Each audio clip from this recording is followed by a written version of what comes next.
Here's the opening section of the story, written in American English with a strong engaging hook, immersive narrative flow, and a clear foundation for the conflict. What would you do if your HOA sent you a violation notice because your sunflowers were too tall? Not weeds. Not overgrown, unkempt grass. Not some eyesore of a lawn filled with rusted junk. No. Just perfectly healthy sunflowers, growing neatly in my front yard, swaying in the breeze, minding their own damn business. I laughed when I first saw the complaint. I thought it was some kind of mistake. Maybe a clerical error, maybe a joke. But no, there it was, stamped and official, unauthorized landscaping modification, height discrepancy. Plants must conform to uniform suburban aesthetic. And just like that, I knew exactly who was behind it. Karen. The self-appointed queen of the HOA. The terror of the cul-de-sac. The woman who seemed to wake up every morning fueled solely by spite and an overwhelming need for control. If you so much as changed the color of your mailbox without HOA approval, Karen would be on your doorstep before the paint even dried. I had seen her go after neighbors for ridiculous things, fines for driveway chalk drawings, complaints about wind chimes being too loud, and even a full-blown crusade against a man who dared to put up string lights that weren't HOA-sanctioned holiday colors. But this? Complaining about my garden? This was a new level of ridiculous. And it wasn't just the sunflowers. The moment she saw that I had planted a vegetable garden, she lost it. Your tomatoes are attracting birds, Ethan. We can't have that, she snapped at me one afternoon, standing stiffly on the sidewalk like she was about to issue a citizen's arrest. She actually shuddered at the sight of my plants, like nature itself was offensive to her. And those vines, you're letting them grow freely? They're a mess. A tangle of disorder. I stared at my trellises, where perfectly organized cucumber and pea vines stretched neatly. They're literally trained on supports, Karen, I said, struggling to keep a straight face. She folded her arms. It ruins the uniformity of the neighborhood. There it was. Her favorite word. Uniformity. To Karen, anything that wasn't a beige, lifeless, corporate-mandated front lawn was a threat to suburban perfection. And threats had to be dealt with. At first, I tried to be reasonable. I trimmed a few plants, hoping she'd back off. I avoided confrontation. I even humored her complaints with polite nods. But Karen was never satisfied. And then, one day, she took it to the next level. I woke up to find an official HOA notice taped to my front door, ordering me to remove my garden immediately or face fines and legal action. My blood boiled. This wasn't just about some plants anymore. This was about control. Karen didn't just dislike my garden, she wanted to erase it. That's when I realized something important. I had been playing defense this whole time. It was time to go on the attack. The moment I saw that notice taped to my door, I knew this wasn't just a petty feud anymore. This was war. Karen wasn't just filing complaints to annoy me, she was actively trying to destroy something I had built with my own hands, something that brought me peace. I had tried to be civil, tried to compromise, even trimmed a few plants just to keep her from throwing a tantrum. But it was never enough. And now? Now she wanted to use the HOA to wipe my garden off the map entirely. I stood there, gripping the paper, feeling my frustration boil over. I could practically hear her smug little voice in my head, gloating over her latest victory. But what Karen didn't know, what she couldn't possibly predict, was that I wasn't the kind of person who backed down easily. If she wanted a fight, she was about to get one. That's when the idea struck me. A slow, creeping grin spread across my face as I realized exactly how to turn the tables. If Karen wanted to complain about my plants, then I'd give her something truly unforgettable, something so awful, so utterly disgusting, that she would regret every complaint she had ever filed against me. Enter the corpse flower. If you've never heard of it, let me enlighten you.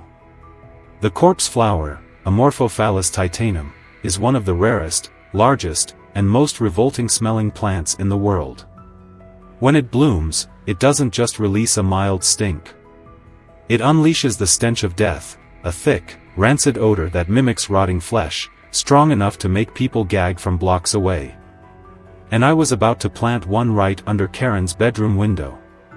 Of course, I couldn't do it alone. That's where Frank came in, my next-door neighbor, retired botanist, and all-around expert in revenge gardening. When I told him my plan, he nearly fell off his porch laughing. "You're really going for biological warfare, huh?" he chuckled, shaking his head.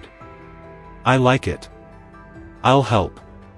With Frank on board, we got to work. First, we needed to source the plant. Corpse flowers take years to bloom, but we weren't about to wait that long. Luckily, Frank had connections, a specialty greenhouse that sold pre-germinated corpse flower bulbs, already a few years into their growing cycle. A week later, the package arrived, small, unassuming, but holding the key to Karen's ultimate downfall. We treated the planting process like a top-secret military operation. Under the cover of darkness, okay, more like a quiet Tuesday afternoon while Karen was out running errands, we dug the perfect spot. The soil had to be just right, the sunlight optimal. And most importantly, the placement had to be absolutely perfect to ensure that when this thing bloomed, the wind would carry the full force of its ungodly stench straight into Karen's pristine, overly sanitized home. By the time we finished, a deep sense of satisfaction settled over me. Karen had no idea what was coming. She was too busy lurking through her curtains, convinced I was planting something suspicious. And oh, Karen. If only you knew. The waiting game had begun, and Karen's paranoia was in full bloom, even if the corpse flower wasn't. Ever since she saw me and Frank carefully tending to the newly planted bulb, she had been watching. Not just the occasional glance from her window, but full-on neighborhood surveillance mode. I'd step outside to water my plants, and there she'd be, peering through her blinds, phone in hand, documenting my every move like some kind of suburban FBI agent. It wasn't long before she escalated. First, the security cameras appeared. Brand new, high-tech, motion-detecting cameras, all angled directly at my yard. She mounted them on her porch, on the side of her house, even, somehow, on a tree in her front lawn. It was ridiculous. I wasn't running a black market greenhouse, I was growing tomatoes and flowers. But to Karen, this was a full-blown national security crisis. Then, the HOA complaints started rolling in, faster, pettier, and more unhinged than ever before. One afternoon, Debbie, the HOA rep, trudged up my driveway with a clipboard and the unmistakable look of a woman who deeply regretted every life choice that had led her to this moment. "Ethan," she sighed, rubbing her temples. "Karen's at it again." I crossed my arms, already knowing this was going to be good. "What is it this time?" Debbie flipped through her notes, clearly trying to keep a straight face. "Suspicious gardening activity." I raised an eyebrow. "Suspicious?" She glanced up, her voice dripping with exhaustion. "Karen thinks you're involved in illegal botanical experimentation." I stared at her. "She thinks I'm, what, genetically engineering mutant vegetables in my backyard?"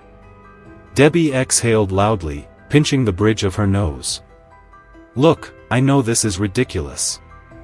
But the HOA legally has to investigate every complaint, no matter how." She hesitated, searching for the right word, then settled on, insane. I led her through my completely normal, well-maintained garden, pointing out each plant with mock seriousness. "Here we have carrots, definitely not modified for world domination.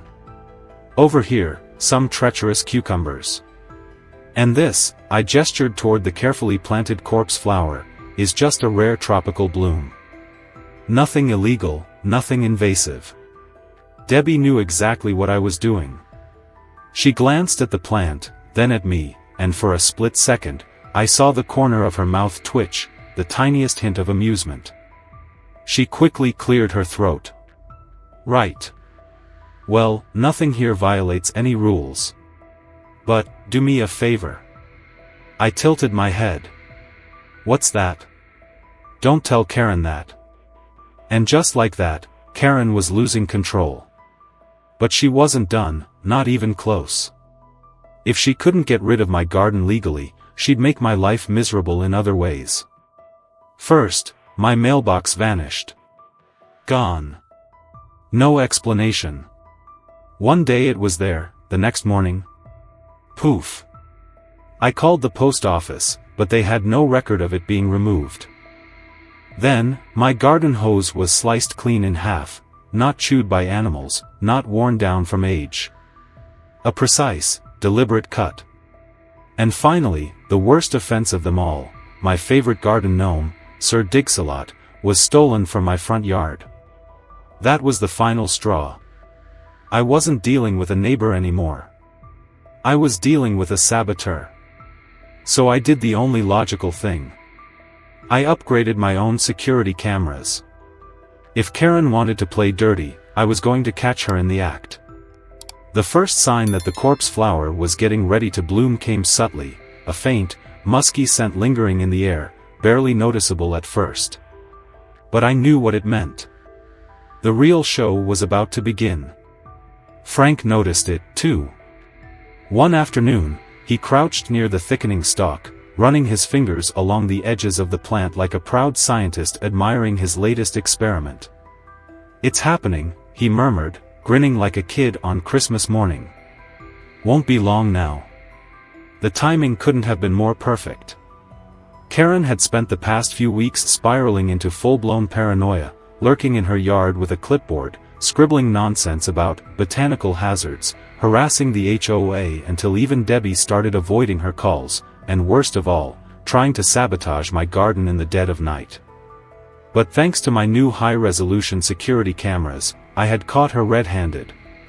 It was just past midnight when the motion alerts pinged my phone.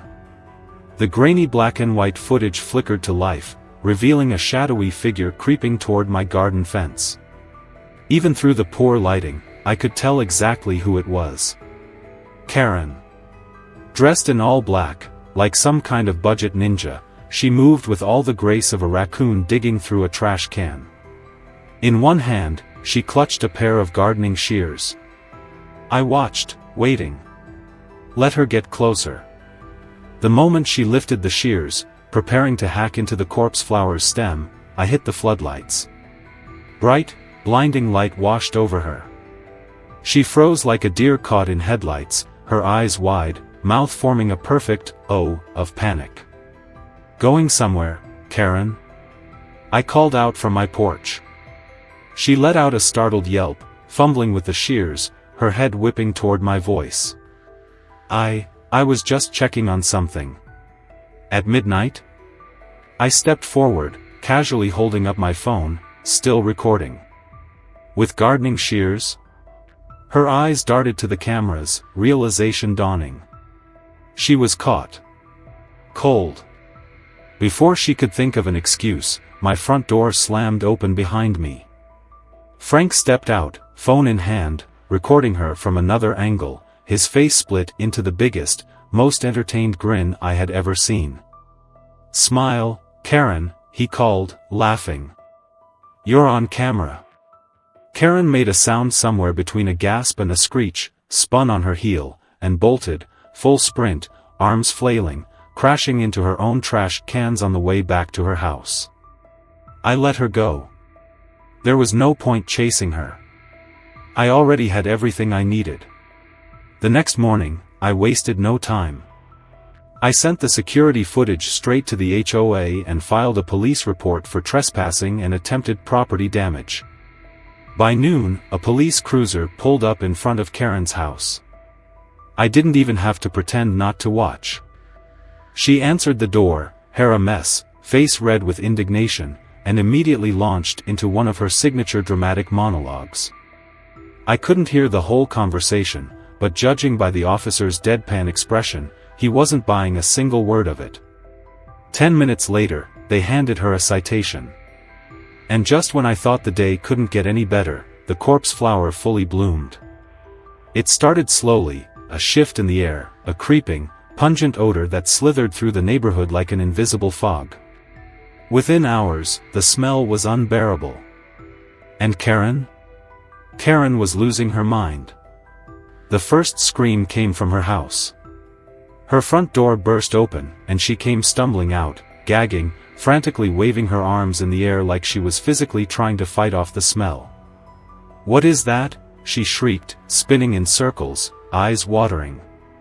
Frank, who had been sitting comfortably on his porch with a beer, called out casually, "Oh, that's just nature, Karen." Her head snapped toward me, eyes blazing. You did this." I shrugged.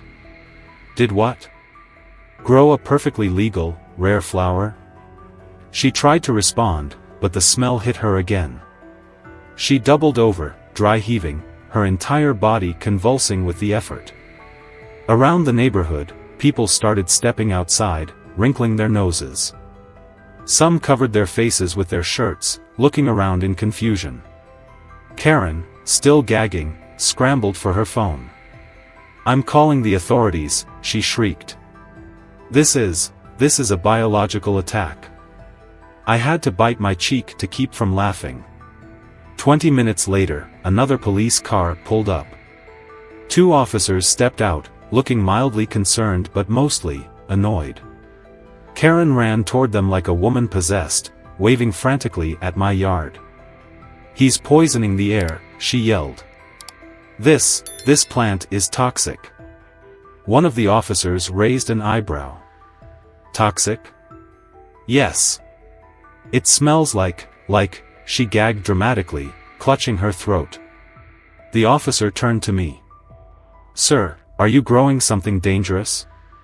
I gestured to the towering, fleshy bloom of the corpse flower, its massive petals fully unfurled, standing like a grotesque masterpiece in my yard. "Nope," I said cheerfully. "Just a very rare, very special flower. Completely legal. You can look it up, Amorphophallus titanum. It's known for, well, smelling like that."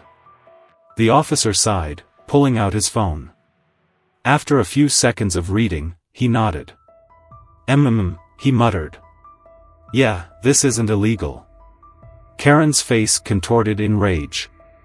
"What?" The officer shook his head. "It's a known species. It's rare, but it's not against any laws to grow it. Yeah, it smells awful, but that's just how it is." Karen let out a strangled noise, somewhere between a scream and a sob. "You can't be serious." The officer sighed again, clearly done with this entire situation. "Karen," he said, rubbing his temples, "I can't arrest someone for growing a plant." That's when Frank, who had been quietly recording the entire exchange, burst out laughing. "Oh my God," he gasped, clutching his sides. "This is the best thing that's ever happened to me." The officer turned back to me. "Do you think you could do something about the smell?" I spread my hands. "It's a natural part of the blooming process. Can't rush nature. Should fade in a couple of days." Karen gasped in horror. "Days?" And that's when I knew. I had one. For the next few days, the corpse flower's stench clung to the neighborhood like an invisible, putrid fog. People walking their dogs wrinkled their noses and hurried past my house, kids on bikes held their breath, and even the mailman started tossing my letters from a distance to avoid stepping onto my property. But no one suffered more than Karen. She tried everything to fight back. First, she sealed her windows shut with plastic wrap, as if preparing for some kind of biological attack.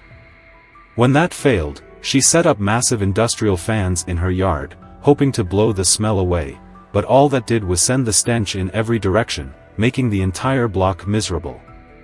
Finally, in a last act of desperation, she stood outside wearing a full-on gas mask, waving at passing cars like some kind of dystopian warning sign. And then, the final blow came. That morning, I stepped outside and nearly dropped my coffee when I saw it, a for sale sign planted in Karen's front yard. I had to stare at it for a full minute to make sure I wasn't imagining things. But no, there it was, bold and beautiful, a declaration of Karen's official surrender. Frank, out for his morning jog, came to a dead stop when he saw it. He let out a loud, triumphant laugh, nearly doubling over. No. No way. You actually drove her out. Oh, it's real, I said, grinning from ear to ear. For the next few weeks, Karen kept to herself, refusing to make eye contact with anyone. No more complaints, no more HOA nonsense, she had lost. Her house eventually sold, and on moving day, I made sure to be outside, watering my garden, just to enjoy the moment. As she loaded the last box into her car, she shot me one final glare, her eyes full of seething rage. You think you've won, don't you? I took a slow, deliberate look around my thriving garden. Oh, Karen, I said, smiling. I don't think I won. I know I did. She let out a frustrated growl, slammed her car door shut, and sped off down the street for the last time. A few days later, a new family moved in, Mark and Jessica. They were friendly, easygoing, and best of all, they loved gardening. We were thinking of starting our own little garden, Mark said with a smile. Hope that's not a problem with the HOA. I laughed. Oh, trust me, the HOA's got bigger things to worry about now. As a welcome gift, I handed them a small potted plant, a baby corpse flower. They didn't know what it was yet, but one day, when it bloomed, they'd find out. So, what about you? Have you ever had to deal with a Karen or an overzealous HOA?